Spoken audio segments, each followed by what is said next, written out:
The White House also announcing their new travel ban. President Trump signing a revised version of that executive order on Monday to replace the one blocked by the courts. ABC's Cecilia Vega is at the White House with more on that and what it does and does not include. Good morning, Cecilia.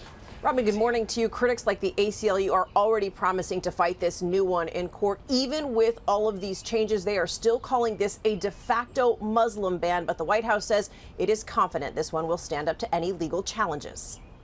Stand up, fight back. That revised travel ban overnight met with protests outside the White House. No hate, no fear. Refugees are welcome here. But the announcement happened without fanfare. The president not even in the room. 3 of his top cabinet members doing the talking.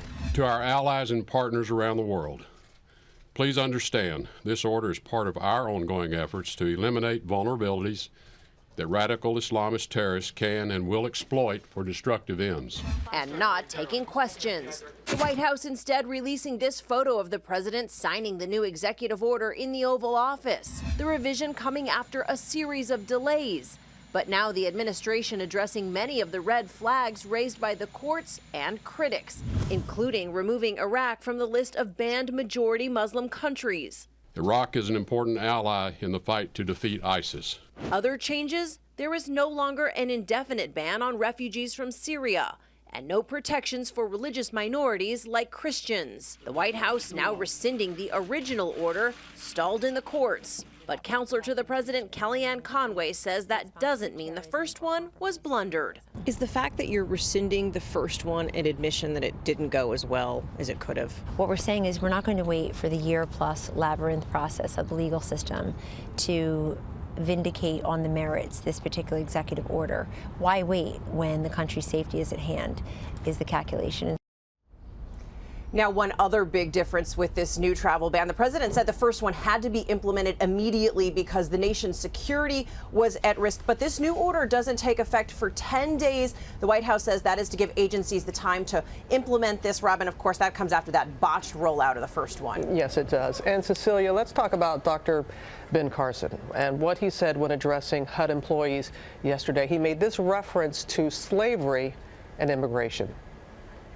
There were other immigrants who came here in the bottom of slave ships, worked even longer, even harder for less. But they too had a dream that one day their sons, daughters, grandsons, granddaughters, great-grandsons, great-granddaughters might pursue prosperity and happiness in this land. Come on, outrageous. There's such backlash to that, and Dr. Carson responded today. He did, Robin, and this, of course, comes in his new role as HUD secretary. This was his first time addressing the staff there. So he gets on Facebook, and this is what he said.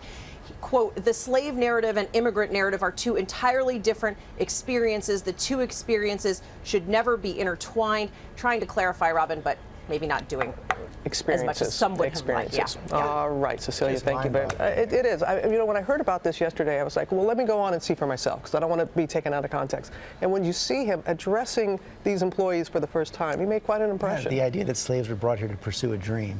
Outrageous.